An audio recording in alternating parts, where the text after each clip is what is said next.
Today on the channel, we're talking about the 46th book of the Bible. The 7th book in the New Testament. We back. The 3rd book of the writer Paul's 13 books total. Oh yeah, come on with it. This book contains the love chapter in the Bible. Okay. You guessed it, today we're talking about 1 Corinthians. Stay tuned to this video and this channel as we discuss the key points and highlights of 1 Corinthians, and I'm going to do my best to make it through this book in 2 minutes.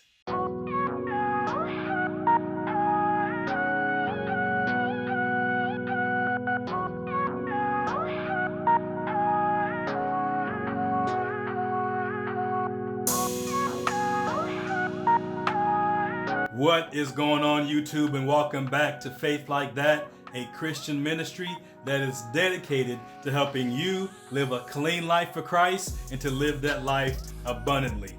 We want you not just to have faith, but to have applied faith, the kind of faith that can move mountains. We are so glad you decided to connect with us today and watch this video. And if you have not done so already, please take a moment to subscribe to the channel, hit that bell icon so you know when our videos are coming out. We are also on Instagram. Make your way over there and follow there. We would love to connect with you in both places. So welcome to a series I like to call Tell It in 2 Minutes, where I'm going to summarize books of the Bible and do my best to do that in 2 minutes to get you some key points and some highlights. But before I start, again, I want to encourage you to not just stop with my summary of some of the more important key points or highlights of the Bible, but to go back and read that book yourself.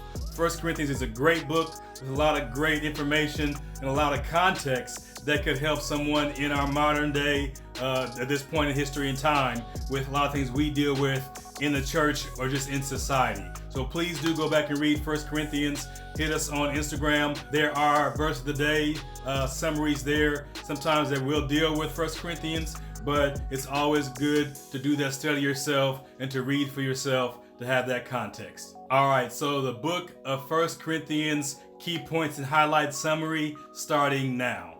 The book of 1 Corinthians has a lot of great information in it, and it's a great book to read. As I already mentioned, that it contains the love chapter of the Bible. This isn't like an intimate eros love. This is more of an agape love that we're supposed to have for each other and being concerned for each other and loving each other the way we should. Now, with it having the love chapter of the Bible, and when I was coming into the video before I started the 2 minutes, I mentioned there's information in here that can help the modern Christian, and that information isn't just only the love chapter. Now, love could heal a multitude of things and can change things in people's lives, and God is love himself.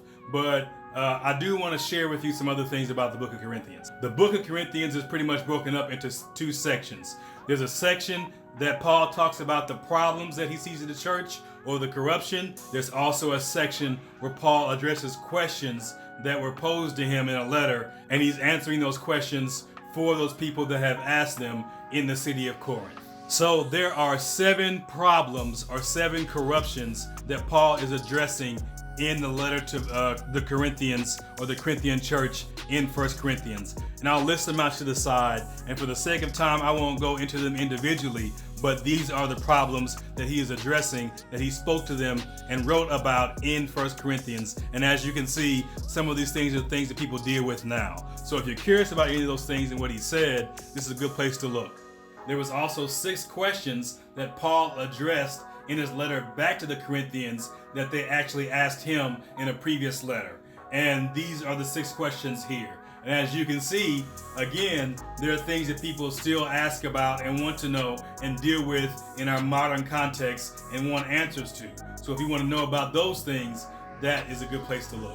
The problems and the questions make 1 Corinthians a great book to go read for any modern Christian to get some information about Christian living and how they should kind of live their life, not being under the law, but being under grace, and even being in a place that's a little bit wild. The city of Corinth was a wild place, and there was a term back in that time that said live like a Corinthian, which kind of meant live wild and in debauchery.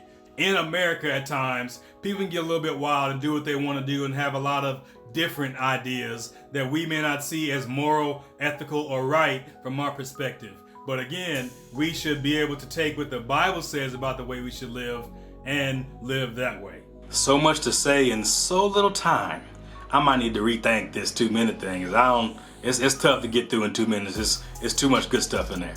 So once again, thank you for coming and spending time with me today as I talked about the book of 1 Corinthians. And I just want to reiterate that you should go back and read the book of 1 Corinthians, especially if you were curious about any of those issues that came up in the church and you've seen that and you're curious about those things, or you have similar questions to what was asked of Paul in that time. You should go back and get answers about that and some more reading. And don't just read it in one translation, read it in another. I usually read in King James, and then I might go back and read the Message version, and before I go back and study any Greek and Hebrew words that are there. So go back and study the Bible and try to get a greater understanding of what's said there, and let God reveal to you things that He needs you to know and needs you to see about your life and your purpose and your calling and the part you play in the kingdom.